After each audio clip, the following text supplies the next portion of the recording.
Hello, I'm David Chaston with 90 at 9, brought to you by interest.co.nz. This week, get everything you need to know in 90 seconds to 9 o'clock.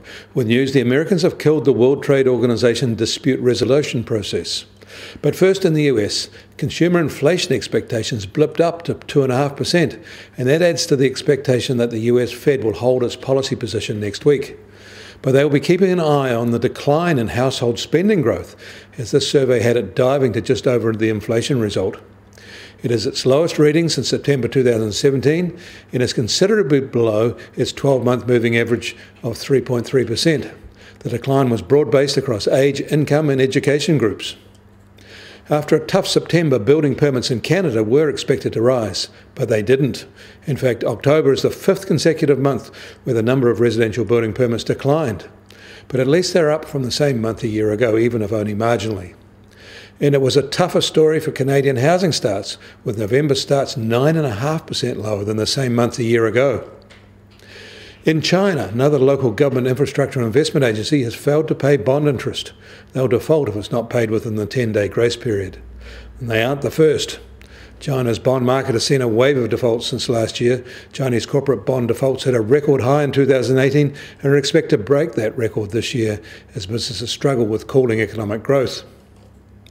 And the latest data on Chinese car sales is tough too. Their car market is struggling with a downward spiral, with passenger car sales falling for a fifth consecutive month in November, down 4.2% from the same month in 2018 amid that economic slowdown. In Europe, the Centex Investor Confidence Survey improved for a second straight month to its highest level since May, and business expectations were the strongest in nearly 2 years. Analysts had expected both measures to worsen. In Australia, their housing markets are on fire, so to speak.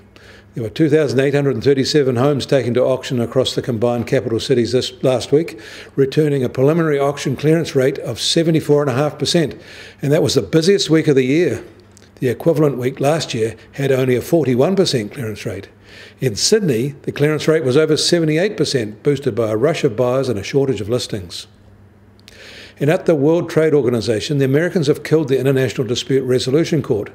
They like the decisions that went their way, but the American administration can't stand that some didn't, so accused it of overreach and have effectively ended support of the dispute resolution process. The US Treasury 10-year yield is at 1.83% and down 1 basis point overnight. Gold is now at $1,460 an ounce, that's up $1 overnight. And US oil prices are down slightly to just under $59 a barrel. The Brent benchmark is now just on $64 a barrel. This takes them off their 3-month highs. And the Kiwi dollar has stabilised high at 65.5 US cents. On the cross rates, we're holding at 95.9 Australian cents, and against the euro, we're at 59.2 euro cents. That puts the trade-weighted index, little changed, at 70.7. I'm David Chaston. That was 90 at 9, brought to you by interest.co.nz.